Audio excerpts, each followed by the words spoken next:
नमस्कार, आप अपने स्क्रीन पर देख रहे हैं डॉक्टर सुबोध चंद्र सिंह को जीएसएमपी क्लिनिक एंड न्यूज चैनल के अंतर्गत। आज के खास वीडियो में हम बताएंगे कि फाइलेरिया और कुष्ठ रोग में क्या अंतर है, यानी कुष्ठ रोग या फाइलेरिया में क्या अंतर है। इस अंतर को आप नहीं समझेंगे तो आपका बड़ा सा करियर, जीवन बर्बाद हो सकता है।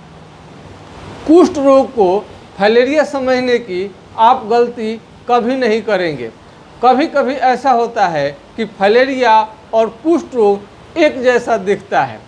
हम वीडियो क्यों बना रहे हैं, इसका बहुत बड़ा एक कारण है। हम ऐसे ही आपको वीडियो नहीं बना रहे हैं कि इसका कोई मकसद ना हो, बल्कि हम लोगों को जागरूक कर रहे हैं, चिकित्सक को जागरूक कर रहे हैं। बहुत सारे डॉक्टर तो इसमें जब अंतर समझ जाते हैं तो रोगी को फीस तक लौटा देते हैं और दूसरी जगह पर चिकित्सा लेने के लिए बोल देते हैं। बहुत सारे मरीज को जब बीमारी होता है, ये चमड़ा जब मोटा होने लगता है और चमड़ा फूलने लगता है और वहाँ पर शून्य आने लगता है, तो बहुत से हमारे ईमानदार चिकित्सक हैं, उनकी प्रशंसा करनी होगी। वो तुरंत समझ जाते हैं और उनको फीस तक लौटा देते हैं और बोल देते हैं कि आप इसके दूसरे डॉक्टर से आप मिलिए, जिससे इस बीमारी का इलाज करने का बहुत अच्छा अनुभव हो। ये बात हम तब कह रहे हैं जब हमारे पास मरीज आके ऐसा बोलते हैं कि डॉक्टर साहब, हमने 4 साल तक फाइलेरिया के फेर में हम इलाज कराते रहे, लेकिन जब चमड़े के बीमारी के डॉक्टर के पास, स्किन डिजीज स्पेशलिस्ट के पास हमने पहुंचा, तो हमारे वो पैसे को, फीस को उन्होंने लौटा दिया और बोल दिया कि आप किसी दूसरे अच्छे चिकित्सक से आप मिलिए, और ये आपको कुष्ठ रोग हो गया है, इसे हम इलाज नहीं करते हैं। ऐसे ईमानदार चिकित्सकों को बहुत बहुत धन्यवाद, और जिन्हें सही मार्गदर्शन वो दे देते हैं। इसी के अगर सही मार्गदर्शन रोगी को नहीं मिलता है, चिकित्सक को अनुभव नहीं रहता है, तो आप समझिए कि बीमारी ठीक नहीं होगा और कुष्ठ का भयंकर परिणाम आपको देखने में आता है। हाथ पांव टेढ़े कर देते हैं, उंगलियां टेढ़ी हो जाती है और यहाँ पर धीरे धीरे शरीर में एक तरह का खास कमजोरी का आप अनुभव करने लगते हैं। पहले आपको पैर भारी नज़र आता है। पैर भारी नज़र आने से आप समझते हैं कि ये धीरे धीरे ठीक हो जाएगा, और कोई कोई तो नस के डॉक्टर के पास चले जाते हैं और कोई भी फिजिशियन को पकड़ लेते हैं और वो समझते हैं ये कि न्यूरो से संबंधित, नस से संबंधित कोई बीमारी है, वो दिखाने के लिए चले जाते हैं। लेकिन आपको कम से कम इस टाइप का हम जागरूकता फैलाना चाहते हैं कि कम से कम कहीं ना कहीं बीमारी आपको पकड़ में आ जाए। हमारे बहुत सारे डॉक्टर हैं जो कुष्ठ रोग का ज्ञान नहीं है। ज्ञान जो होता है ये बहुत बड़ा भंडार है। कोई ज़रूरी नहीं है कि सब बात का जानकारी सभी लोग रखें। अच्छे अच्छे चिकित्सक भी कभी कभी मिस कर जाते हैं। बड़े बड़े खिलाड़ी भी जीरो पर आउट हो जाते हैं। ये आपको चलते रहता है। इसमें बस आपको कुछ नहीं करनी है। ये आप मरीज अगर बहुत ज़्यादा और उनके पास नॉलेज है तो अपने डॉक्टर को गाइड कर सकते हैं कि ये बीमारी है क्या। यदि आपका पैर फूल गया है और वहाँ पर सुन्न रह रहा है और पैर का चप्पल उसमें से आपको निकल जा रहा है और पैर भारी लग रहा है और फूला हुआ है, देखने में लगता है कि फाइलेरिया ही है, लेकिन फाइलेरिया में आपको सुन्न कभी नहीं होगा। एक सुन्न ऐसा सिम्टम है, सुन्न बहरी जिसे कहते हैं। आप मान लीजिए कहीं का भी स्किन सुन्न है तो आप तुरंत एक्शन में आ जाइए कि आपको कुष्ठ रोग पकड़ रहा है, और कुष्ठ रोग का आप पर, लेप्रोसी का आप पर इफेक्ट बहुत ज़्यादा हो रहा है। लेप्रोसी का इफेक्ट होम्योपैथिक और आयुर्वेदिक दवाओं के सहयोग से बिल्कुल ठीक किया जा सकता है। एमडीटी आप खा रहे हैं, कोई बात नहीं है। एमडीटी खाने से आपको बीमारी कंट्रोल में रहता है, और ये कोर्स 1 साल का एलोपैथी चिकित्सा सरकारी अस्पताल में बिल्कुल मुफ्त है। इसका भी फ़ायदा आप उठा रहे हैं तो कोई बात नहीं है। यदि बीमारी को ना होम्योपैथिक दवा चलाया जाए, ना एलोपैथिक दवा चलाया जाए, ना आयुर्वेदिक दवा चलाया जाए, उस कंडीशन में आपका बीमारी भयंकर रूप ले सकता है। किसी न किसी चिकित्सा पद्धति के अंडर में आप हैं तो बहुत अच्छी बात है। हाँ, ये बात ज़रूर है कि एलोपैथ से ये जड़ से नहीं जाता है और बीमारी केवल कंट्रोल में रहता है, वो पूर्णतः ठीक नहीं हो पाता है। बहुत सारे हमारे मरीज हैं जो कुष्ठ रोगी हैं और 4 से 5 साल तक इलाज करा रहे हैं, न मरीज को पता है न उस समय चिकित्सक को पता रहता है कि ये बीमारी अलग ढंग का है। इसमें किसी का दोष नहीं है, ये जानकारी की बात है। बहुत सारे मरीज को, बहुत सारे डॉक्टर को हर बारे में, हर प्रकार की बीमारी में अच्छी अनुभव नहीं रहती है। वो भले ही महान चिकित्सक क्यों ना हो, लेकिन कहीं कहीं ये बीमारी में चूक कर जाते हैं। लेकिन बहुत ऐसा डॉक्टर देखते ही आपको पकड़ लेते हैं कि हाँ, ये आपको कुष्ठ रोग ही है और कुष्ठ रोग का जांच आपका होता है। जांच नहीं भी कराते हैं तो कोई बात नहीं है, लेकिन सुन है, पिन है, अल्पिन है, वो भी काट रहे हैं, चिट्ठी काट रहे हैं। यदि आपको बिल्कुल समझ में नहीं आ रहा है तो आपको कुष्ठ रोग ही माननी चाहिए। इसका खास सिम्टम है, इसको आप यूट्यूब पर, आप गूगल से कहीं भी सर्च करके आप देख सकते हैं। सरकारी अस्पतालों में भी इसका इलाज चलता है, लेकिन उससे केवल नियंत्रण रहता है और ठीक नहीं हो पाता है। यदि आपको बेनिफिट है, ठीक है, तो कोई बात नहीं है। यदि आपको बेनिफिट नहीं मिल रहा है, अगर आपको कुष्ठ रोग में और फाइलेरिया में आप डिसीजन नहीं कर पा रहे हैं कि आपको कौन सी बीमारी है, तो मेरा व्हाट्सएप नंबर 9801757533 यानी 980 1757 533 पर आप संपर्क कर सकते हैं। तो आज की जानकारी मैं आशा करता हूं कि आप लोगों को काफ़ी अच्छा लगा है। जहां भी आपको शून्य नज़र आए, तुरंत आप अलर्ट हो जाएं और उसके चिकित्सा के फेरे में आपको लग जानी चाहिए। ये आपको हाथ पांव की उंगली को बिल्कुल डैमेज कर देता है और चमड़ा धीरे धीरे आपको मोटा होने लगता है और शरीर धीरे धीरे सूखने लगता है। एक दिन ऐसा आता है कि आपको कलर भी बदलने लगता है। कलर आप सफ़ेद दाग का पूरा जो कलर होता है बिल्कुल वाइट रहता है, लेकिन इसमें पूरा आपको वाइट नहीं रहता है। हल्का चमड़ा आपको मोटा होना शुरू होता है। ये आप जैसे कोई कपड़ा मोटा होता है, कोई पतला होता है। पहले आपका स्किन पतला था, अब उसके बाद मोटा हो गया है। उसमें किसी तरह का आपको खुजली, ये सब जलन नहीं रहता है, बल्कि आपको वहाँ पर बहुत ज़्यादा सुन्न रहता है और झंझनाहट।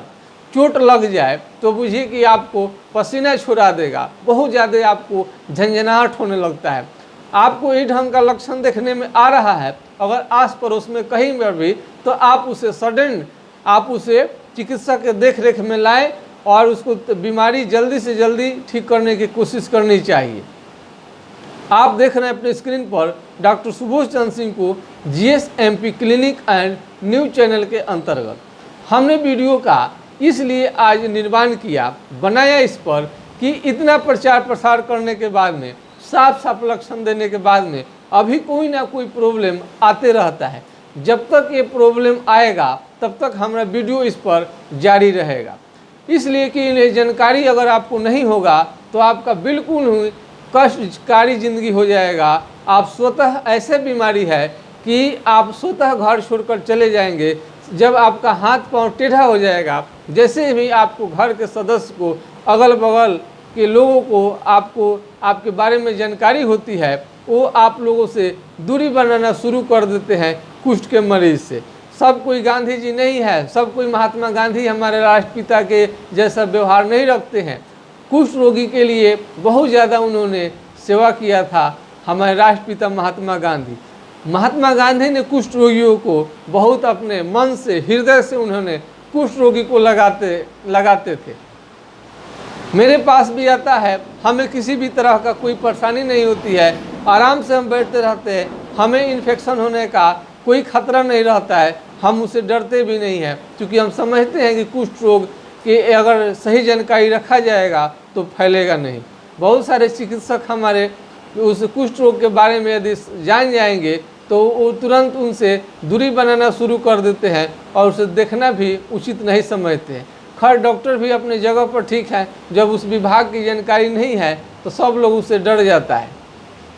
लेकिन जिस डॉक्टर को इस बीमारी के बारे में पूर्णतः जानकारी रहती है, उनको ऐसा नहीं होता है। यदि कुष्ठ रोग का लक्षण आप देख रहे हैं, किसी व्यक्ति को सुन्न है, तो आप 10 मिनट उनके लिए टाइम दीजिए। ये हमारे लिए, समाज के लिए, देश के लिए बहुत बड़ी सेवा है। आप अपना समय, ये आपको किसी न किसी व्यक्ति को जानकारी इसके बारे में आपको अवश्य होनी चाहिए। अगर रोगी को मालूम नहीं है तो डॉक्टर को यदि जानकारी है तभी भी पकड़ा जाएगा। डॉक्टर को जानकारी नहीं है, आपके रोगी को जानकारी नहीं है, तो हमारे जो भी सामाजिक कार्यकर्ता हैं, समाज के बारे में कुछ अच्छा सोचते हैं, वो उनको सलाह दे सकते हैं कि कुष्ठ रोग हुआ है तो आपको इस ढंग का ट्रीटमेंट आपको लेनी चाहिए। और इसे कभी भी साधारण घाव, फैलेरिया, आप सफ़ेद दाग समझने के कभी भूल नहीं करें। कुष्ठ रोग तीव्र गति से फैलने वाला बीमारी है, आपके पूरे शरीर को, दिमाग को बिल्कुल लॉक कर देता है। अगर आपका मेमोरी धीरे धीरे ख़त्म होने लगे और आपको कुष्ठ रोग हुआ है, सुन्न है कहीं पर, आप पिन या किसी भी चीज़, नुकीले चीज़ को वहाँ पर हिलाते हैं और चमड़े का रंग बदला हुआ है, मोटा है, आपको तो समझ जानी चाहिए कि कुष्ठ रोग से आप ग्रसित हो रहे हैं। तो आपको इसमें कुछ भी नहीं करना है, ये टू द पॉइंट आपको आनी चाहिए। आपको पैर में, पैर यदि भारी लग रहा है तो पैर भारी लग रहा है वहाँ तक भी कोई दिक्कत नहीं है, लेकिन जैसे शून्य आपको दिखाई दे या उसमें पिन, अल्पिन, गर्म पानी कुछ भी आप रखेंगे तो आपको बहुत समझ में नहीं आएगा। अगर बिल्कुल आपको समझ में नहीं आता है तो आपको कुष्ठ रोग मान लेनी चाहिए।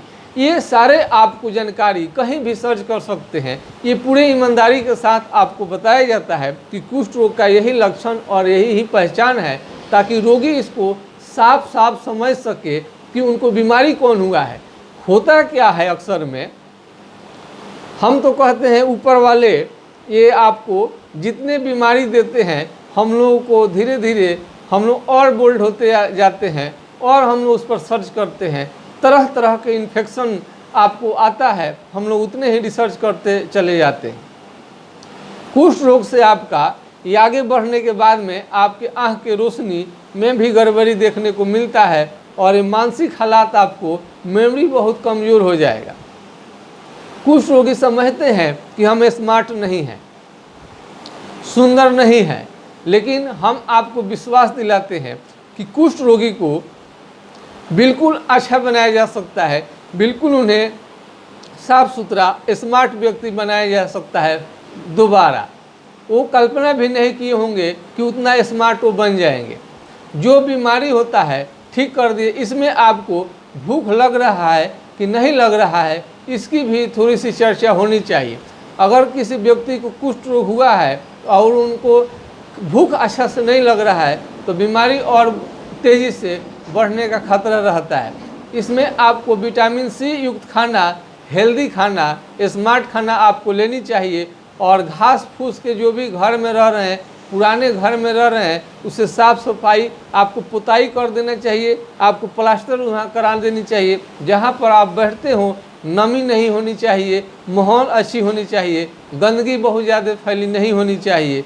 ये सब तमाम तरह के अगर आपको माहौल से आप दूर रहेंगे तो आपको कुष्ठ रोग नहीं होगा। कुष्ठ रोग से बचने के लिए हेल्दी खाना, जानकारी रखना महत्वपूर्ण है। कुष्ठ रोग के ये आपको MDT आप सरकारी अस्पताल में जो खाते हैं उसे अगर जब तक आपका कोई फाइनल इलाज नहीं मिलता है तब तक आपको खाने में कोई दिक्कत नहीं रहता है, साल भर खाने में कोई दिक्कत नहीं रहता है। लेकिन उससे परमानेंट यही है कि परमानेंट ठीक नहीं हो पाता है, लेकिन आराम जरूर रहता है। आगे परे भी आप दवा मांगेंगे तो उस समय आपको भले कंप्लीट नहीं है, लेकिन डॉक्टर लोग नहीं दे पाते हैं, क्योंकि 1 साल तक ही खाना है दवा। 1 साल से आप ज़्यादा दवा लेते हैं तो हो सकता है कि आपको साइड इफ़ेक्ट करने लगेगा। इसलिए कोई सरकारी डॉक्टर है उसे देना नहीं चाहते हैं, क्योंकि 1 साल में ही आपको जो ठीक करना है वो कर देते हैं। बाकी रेस्ट चीज़ आप जिस चिकित्सा पद्धति से आप लेना चाहते हैं आप ले सकते हैं।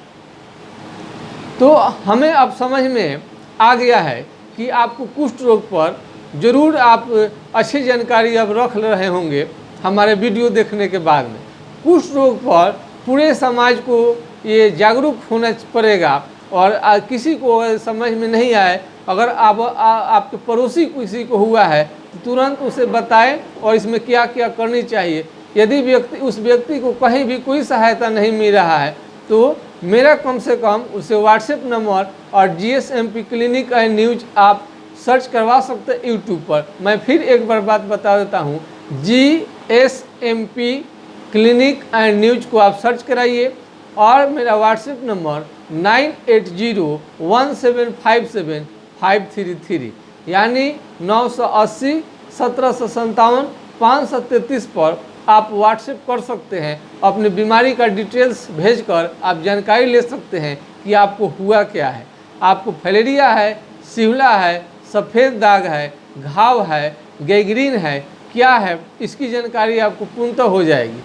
कुष्ठ रोग को अलग रखना बेहद ज़रूरी है क्योंकि इलाज में ये बहुत ज़्यादा काम आता है। कुष्ठ रोग को कभी भी किसी से छुपाए नहीं, डॉक्टर से दिखाए। और ये आपको यदि कोई परेशान कर रहा है, अगर अगल बगल में आपको उपहास उड़ाने का, खिल्ली उड़ाने का, आपके बीमारी का मखौल उड़ाने का आपको डर लगता है कि जानने के बाद उक्त व्यक्ति आपसे नफरत करेगा, तो आप उसे नहीं बताएं। आप डॉक्टर के पास ही सारा आपकी प्रॉब्लम्स आकर कहें, क्योंकि डॉक्टर सबसे बड़ा मित्र होते हैं, आपका शुभचिंतक होते हैं। आपका जो रिकॉर्ड होता है गुप्त रहता है, किसी को मालूम भी नहीं रहता है कि इन्हें बीमारी कौन सी हुई है। बहुत लोग जानने के बाद में कि आपको कुष्ठ रोग हो गया है तो वो आपसे नफरत करने लगेंगे और छुआछूत का बीमारी समझ के आपसे दूरी बनाना शुरू कर देंगे, तो आपको बहुत कष्ट होगा मानसिक रूप से। इसलिए न बताएं तो बेहतर होगा। ये आप चिकित्सक से ही मिले तो अच्छा रहेगा और आप चारों तरफ इसे कहने की ज़रूरत नहीं है। धीरे धीरे गुप्त रोग में गुप्त आपको ढंग से भी आप इसका ट्रीटमेंट आप ले सकते हैं। ये सारे ऐसा रोगी कर रहे हैं, अपने आसपास अगल बगल में नहीं बताते हैं। हम उन्हीं से जानते हैं, उन्हीं को सीखे हैं कि उन्हें नहीं बता रहे हैं। वो बताने के बाद उनका लोग खिल्ली उड़ाने लगता है, नफरत करने लगता है। यदि आप चाहते हैं कि आपसे कोई नफरत न करे, आपका बीमारी भी ठीक हो जाए, तो आप दवा खाएं और इसे आपका पूर्णतः बीमारी होम्योपैथिक आयुर्वेदिक दवाओं के सहयोग से बिल्कुल ये ठीक हो जाने वाला बीमारी है। आप एलोपैथ का दवा भी MDT जो खाए हैं उससे आराम जरूर रहता है, लेकिन ठीक नहीं होता है। ठीक करने के लिए खास तरह का सिम्टम लक्षण लेनी पड़ती है ताकि आपका बीमारी जड़ से ठीक हो जाए। जड़ से ठीक करने के लिए इसमें दवा काम नहीं आता है, बल्कि डॉक्टर का जो अनुभव जो होता है कि कौन सा सिम्टम आपको लेना ज़रूरी है और उसमें क्या क्या देखनी ज़रूरी है। यदि आपको सिम्टम के अनुसार जो दिक्कत है उसके अनुसार आपका कुष्ठ रोग का इलाज किया जाएगा, तो आप विश्वास कीजिए कि 100% आपका बीमारी बिल्कुल ठीक हो जाता है। आप पहले से ही आप बेटर और बेहतर हो जाते हैं। आपको किसी भी तरह का कोई दिक्कत नहीं होता है। यदि हाथ पांव का उंगली टेढ़ा भी हो गया है तभी भी वो सीधा हो जाता है और ठीक हो जाता है। उंगली अगर गिर गया है तो उसको तो वापस नहीं लाया जा सकता है, लेकिन यदि उंगली गिर गया है लेकिन घाव नहीं ठीक हो रहा है तो उसको बिल्कुल ठीक किया जा सकता है। बहुत सारे लोग इसे गैंग्रीन और घाव समझकर हमेशा इसे ड्रेसिंग कराते रहते हैं। इसे आपको फ़ायदा की जगह हानि ही होगा और बीमारी बढ़ते ही जाएगा।